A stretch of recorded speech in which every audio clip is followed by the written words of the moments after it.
Okay, so hello everyone. This is Let's Discuss a Paper Soon After Reading It, a podcast where we choose a paper, read it within 2 hours, and then meet here to discuss our questions and first impressions. And first, let us introduce ourselves. Qianshan, please. Hi, my name is Qian Chen, and I'm a PhD student at the Tsuchiya Lab at Monash University, Australia. Thank you. And Yota?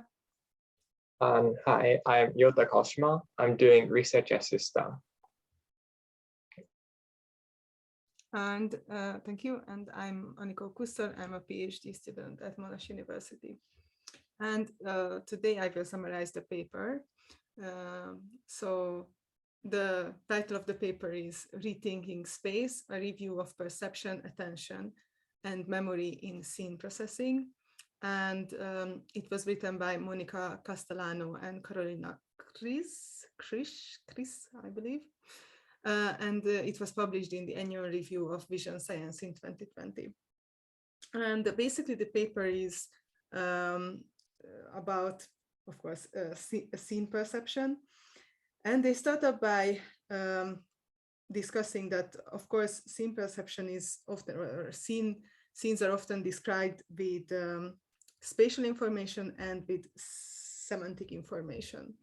And previously, or in the tradition of scene perception research, semantic information has been kind of prioritized in a way, because much research has been done on object recognition within scenes.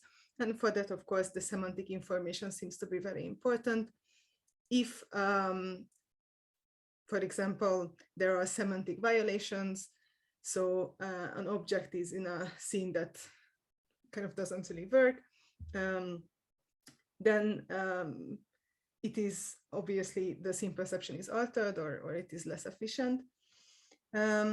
However, the authors argue that actually the spatial dimension may be as much as important as this semantic dimension. And so they bring up several arguments. One of the arguments is that there are several specific brain regions, including the parahippocampal place area and the retrosplenial cortex and the occipital place area, that seems to be specifically responding and specifically encoding layout or spatial information when someone observes a scene. And also, they also mention a previous study that the authors have done, or one of the authors have done, that was kind of trying to actually sort out whether semantic information or spatial information is more important in a way, and manipulated both for this kind of image recognition task. And they have found that actually spatial information can make kind of object recognition more efficient, even when there are no semantic link between the scene and the object. So for that reason, they argue that actually it might be fruitful for future research to put spatial information in the forefront of like active research questions and studies. And they bring up actually five different, or they discuss five different kind of arguments to support this claim or to support this proposal. So one of the kind of set of evidence or arguments comes from the early scene perception literature, which basically argues that global features of scenes, like the extent of space, or like kind of the texture, or just general global properties of scenes, actually precede or they are processed quicker, and they are processed sooner than general kind of semantic information about the about scene category. So basically they propose that, okay, so in this case, spatial processing seemed to be actually like happen earlier than semantic. And then they go on to the second set of evidence, which is basically that there are spatial constraints of scene-object associations. And here they argue about certain spatial regularities that can be observed. So, of course, there are general spaces, or there are places within a scene where objects tend to occur.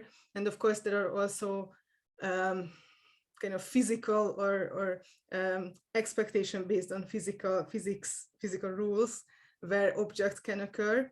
So these kind of influences do affect kind of object recognition and object processing. Yeah, they also argue, or they also bring up a very interesting point about the importance of the vertical position of an object within a scene. So whether if it's in the upper part, the mid part, or the bottom part of the image. Again, this kind of congruency and incongruency between the position or this kind of location information and the object can really improve or kind of slow down processing of the scene image. And they also mention that this kind of like different like larger aspects of the images are important in kind of creating scenes. So for example, they mention a study in virtual reality where subjects were kind of creating virtual environments, and then subjects tended to create larger objects first, and then these larger objects were also they were good cues for people to recall what they have kind of created. So again, this kind of larger information or larger scale information is seen to be very important. Then they describe the attentional and spatial processing across depth, which is basically, to summarize it shortly, depth, like the depth of an image, is also very important, and specifically the peripersonal space, which is the area that is fairly close to the observer. It is within the arm's reach, or like approximately in that area.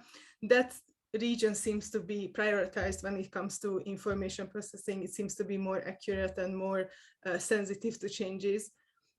So again, this kind of emphasizes the importance of this spatial dimension in processing.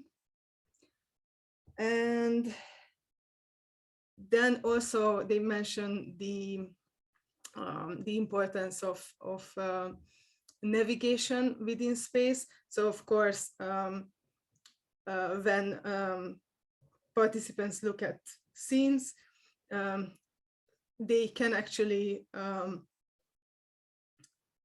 basically automatically imagine certain navigational paths. And also there's a whole literature on how people kind of extend and kind of imagine areas, how they actually move through an environment, and how this can create this kind of anticipatory spatial representations. So they imagine how will something look like, and that kind of creates expectations. And then if something violates that, that can be very important information.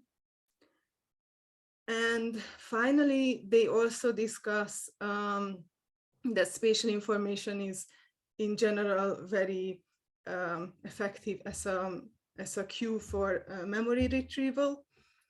And they also mention this very interesting discussion whether when someone is trying to, so when whether objects and scenes are represented from a viewpoint dependent or a viewpoint invariant kind of way. Viewpoint dependent meaning that you kind of learn the image, how you use it, and you are better at recognizing it from that viewpoint. And the viewpoint invariant is that you basically, the visual system can create a general representation of the object that is not related to, but not that strongly dependent on the viewpoint. And with this literature, there are some kind of contradicting findings, because, for example, when it comes to scene recognition, this kind of viewpoint seems to be very important, but there are some findings emphasizing the importance of viewpoint dependency, but there are others that seems to contradict it. So again, this is a very interesting and evolving research area. And finally, they discuss a couple of future directions and questions, basically emphasizing that using spatial information and looking at how it guides attentional processes definitely needs more work. Also kind of whether how people pay attention to something and how they not pay attention to something. So that's also another interesting question, how spatial information can determine kind of lack of attention. And yeah, finally, so basically they just argue that there seems to be a set of different kind of regularities and important findings with all the different dimensions across the visual field. So up and down, left and right, and then in depth. So these seem to be all important, crucial aspects of understanding a scene. And yeah, basically the authors just hope for more research and more investigation within the spatially organized scene or spatially organized information within the scene. And yeah, of course, I probably missed out a lot of information, so please do add information or details that I have missed. I don't have anything to add. Chanshen, you have? Neither do I. I think it's a pretty good summary.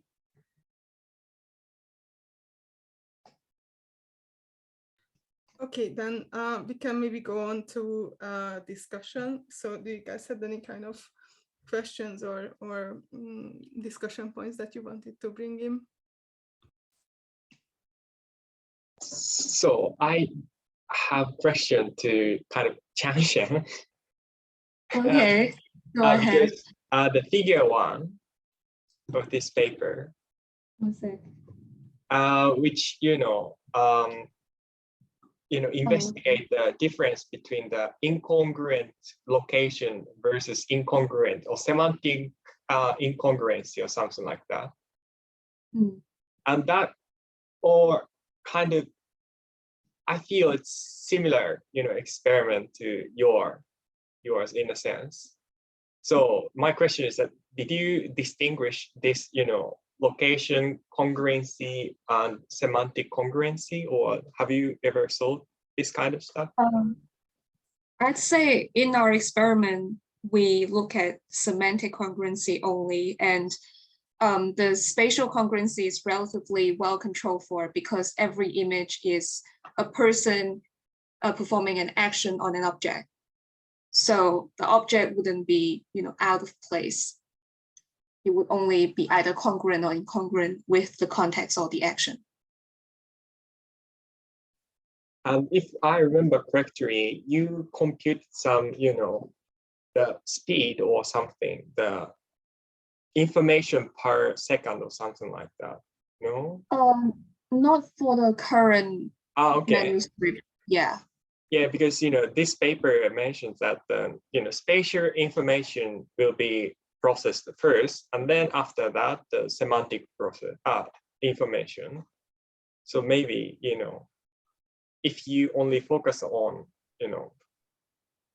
semantic congruency, incongruency, maybe the time will be, or the information per time will be much, smaller than looking at the spatial location congruency.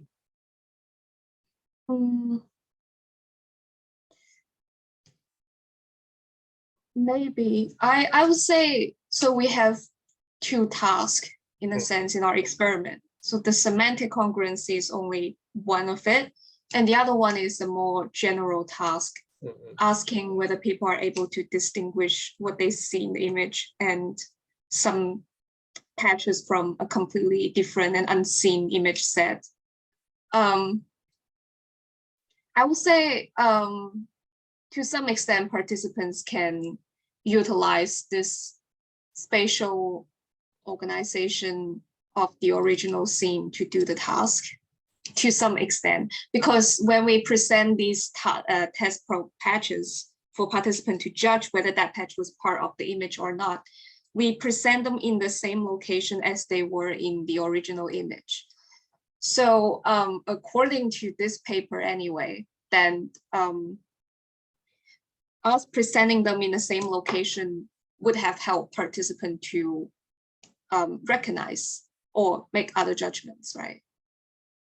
Versus when we just present them in a random location. That's different from what way it was. So if we present the sky at like the bottom of the screen, then they will slow down. I have a related question to what's like most of the psychophysics studies in this review. This review talks about how manipulating the spatial location of the objects would slow down performance or decrease performance. But I always wonder, what's the effect size of this manipulation? How much slow down are participants, and how much of the accuracy has been decreased by this kind of manipulation, and what's the sample size of these kind of studies? I think these are quite important because just look at the studies that manipulate semantic congruency. They tend to claim that if you present an object in an semantically inconsistent background, then participants would be slower and or less accurate in recognizing the object. But for one, the decrease in accuracy was on average like 10%. And on the other hand, in my study, we used some image set to test this, right? Over half of the image did not show that effect. So I think it's very important.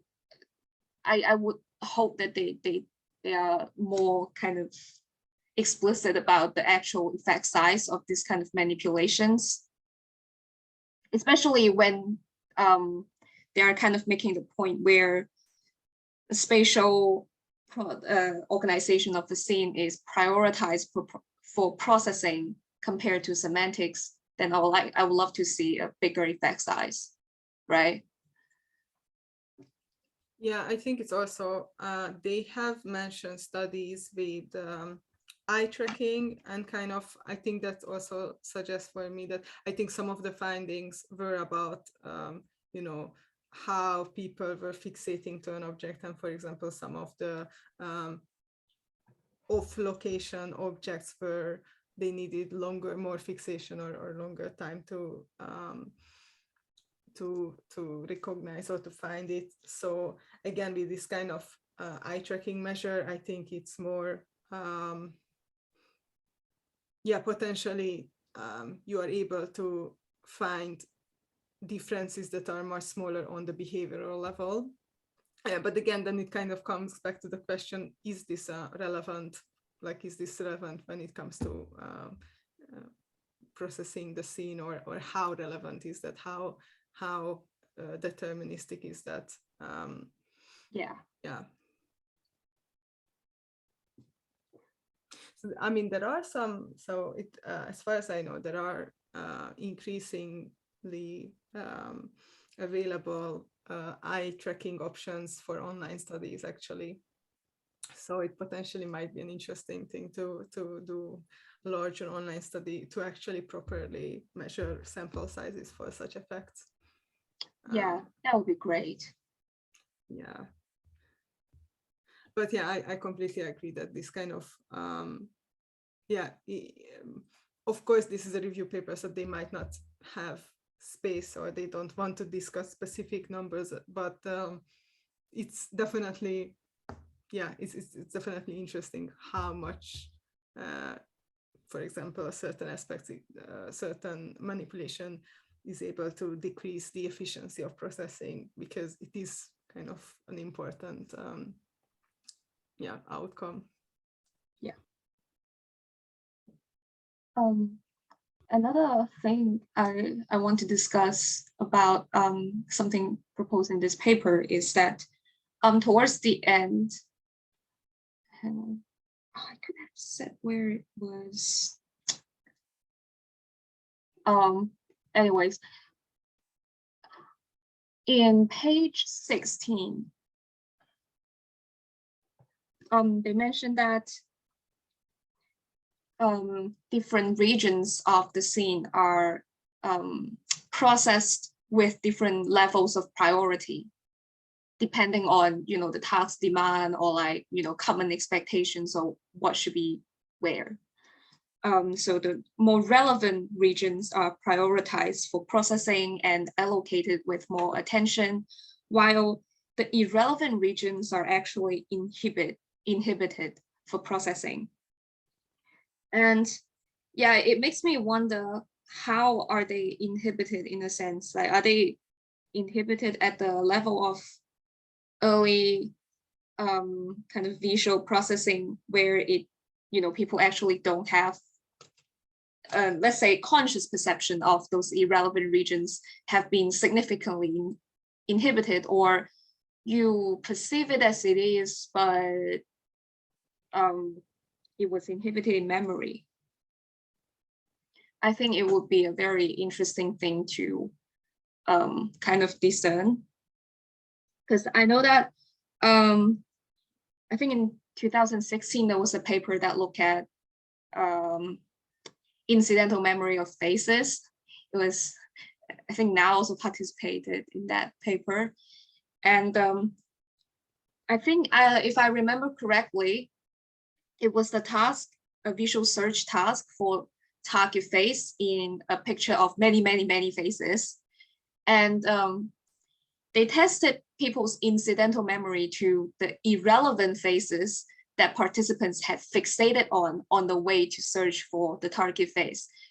And turns out participants has very good conscious access and okay recognition performance for these irrelevant faces. So I wonder if, you know, these irrelevant regions would also experience the same fate. Yeah, I think that's a very good point. I mean, I think in many cases, some of these attentional inhibition findings may come from EEG related findings, where they can look at, for example, alpha activity or ERP activities in certain like regions of the occipital cortex, and then they can say that, okay, for example, the left visual field seems to be inhibited. As it is irrelevant because there was another cue, there was a cue on the other visual field that here will be some information. I think otherwise, behaviorally, I can't really think of a good way to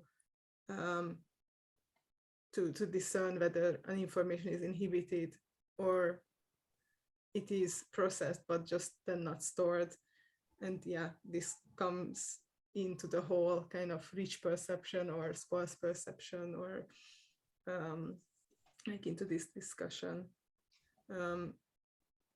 Yeah, I think that's definitely something to clarify in a way, because also, for example, when you mentioned this face related paper, I kind of think that maybe faces might be prioritized more. So maybe if there is some kind of regional inhibition, but that can be overwritten if there's a phase there. I don't know. I see.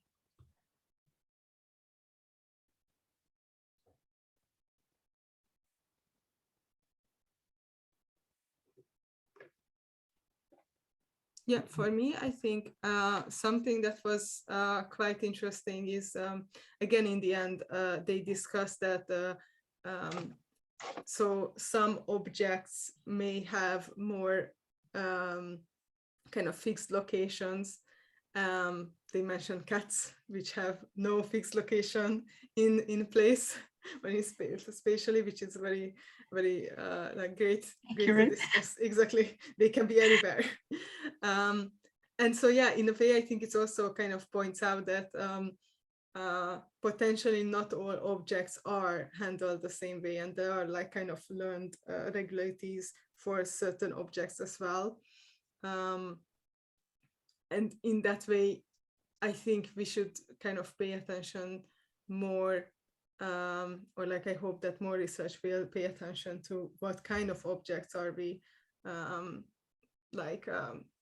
using in, for example, visual search, because the object itself can have certain like this kind of properties of whether they can be placed or they have more kind of fixed place in a scene usually.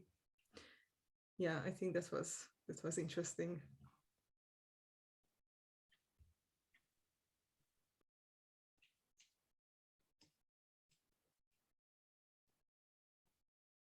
Anyone else have any things to discuss?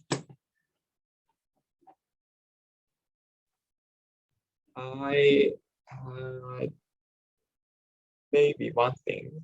I'm more interested in the neural kind of mechanism thing, and the author mentioned the spatial information stuff, so I expect they mention something about retinopathy, but they only mention the parahippocampal stuff and so on. So I don't know how these ideas can be explained in terms of neural connectivity or something. Or for example, the cat case, maybe if they can be everywhere in the visual space, and also there are also similar types of object, not the cat, but let's say, I don't know, fly. Spiders. Yeah, something like that. And if we can find some kind of cluster of neural representation within for that animal types, and also the fixed type object, from there maybe we can say that, oh, okay, maybe this pathway is important for that type of object, but for fixed object we need this pathway or something like that. So if they can propose some kind of framework or computational neural mechanism stuff, that would be great. But I don't know, this paper much focus on psychophysics or behavior stuff, so that's what I saw while reading this paper. Yeah, I was also expecting something closer to a retinotopic mapping of the space kind of finding. It would be groundbreaking for me. I do remember there is this representational similarity experience analysis, experiment of how to say, it's neural coding of space. I think it was study using experience sampling. They have like a little camera with people, and then the person just walk around for like 2 weeks, and then they analyze the neural activity when the participant is in one environment, one place versus the other, and they found that the distance between the neural representations of two places are greater when the physical distances between the two places are kind of farther. So if they do something like that with their current focus, which is one enclosed nearby space, then that would be very cool. Yeah, especially they mentioned peri-personal space is coded differently from somewhere slightly further.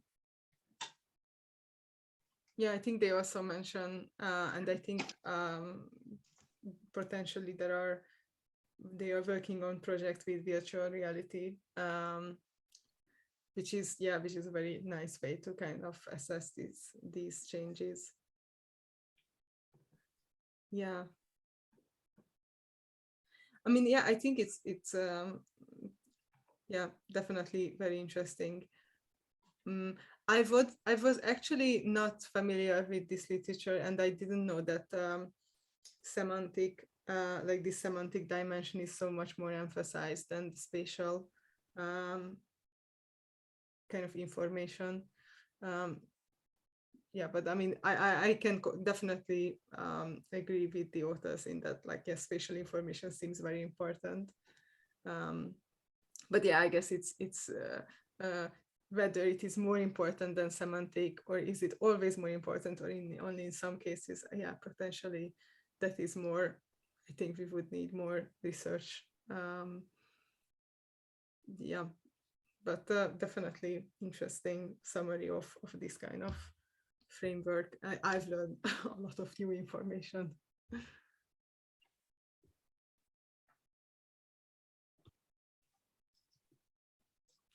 Do you guys have anything else to add?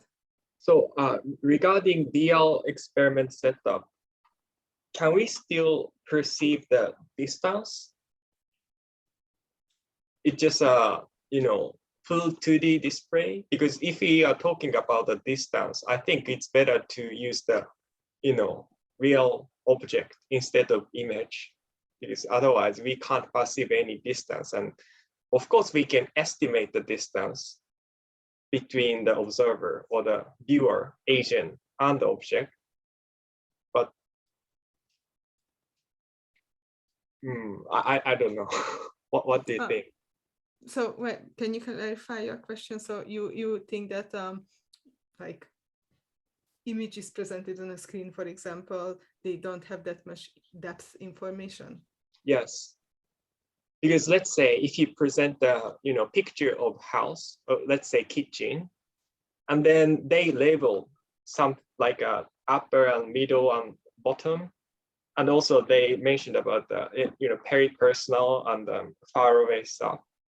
Of course, we can estimate which object is closer to you and which is far away from you, but it's all just an estimation based on 2D image.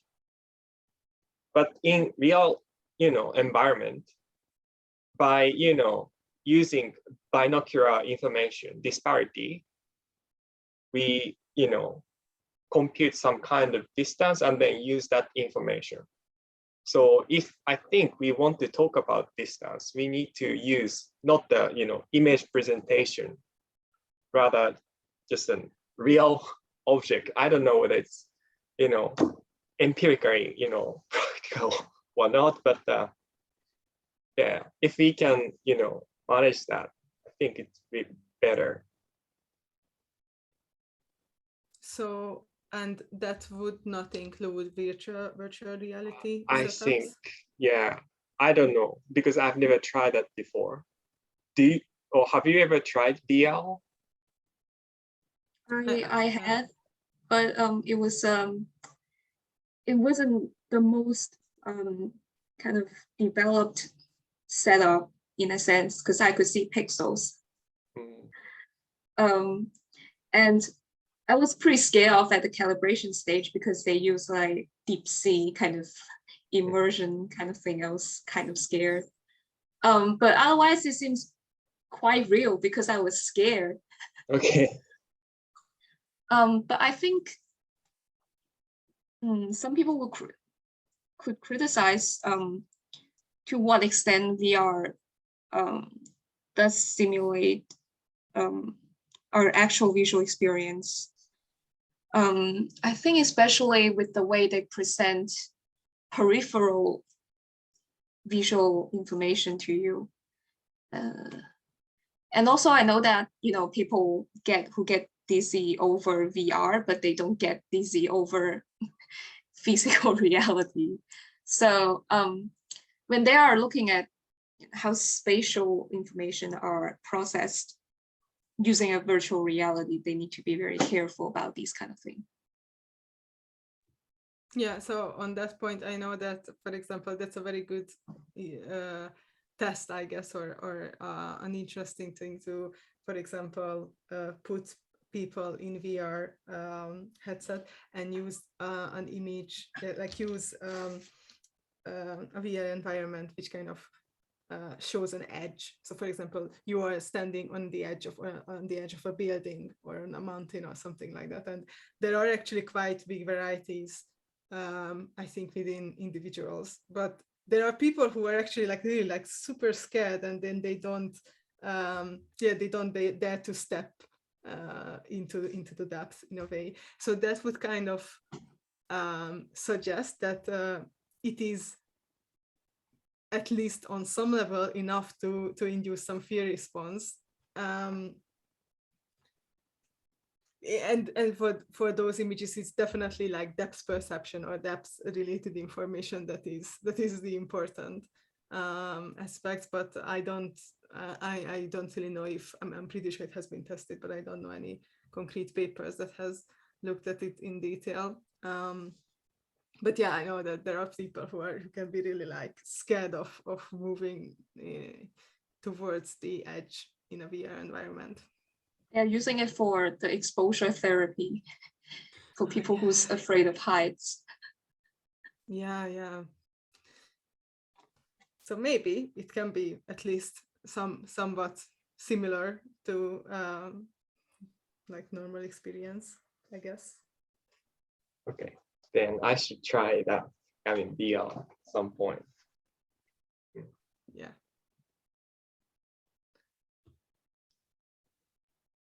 But I think also, this kind of like use of VR is, it's definitely very interesting.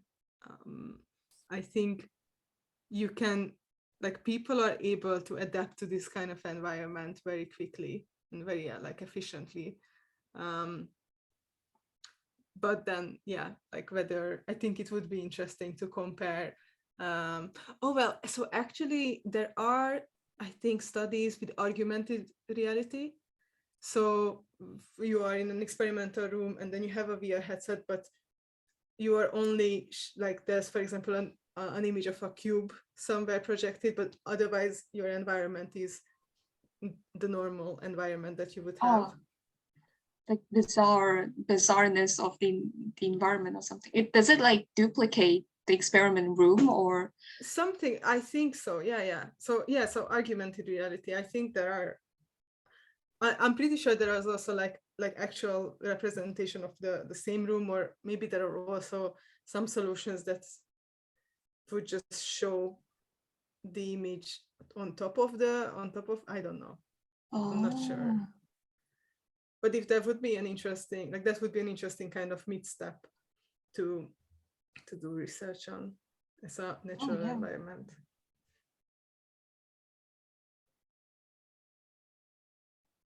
Well, we need, there is apparently a VR setup at the MBI in our building. So. Oh, I've only heard of it. Well, now we have ideas to use it. Yeah, I asked now about doing experiments with VR. You always say it's too expensive. It's like, it's too expensive. It's like, if we have like if we could use some massive screen instead, we can, try not to use VR, like something as expensive as VR. Like, fine, I guess. Yeah, I mean, I'm pretty sure it will become less and less expensive with time. So, but yeah, I'm looking forward to more VR related research. That sounds like a fun little thing to do.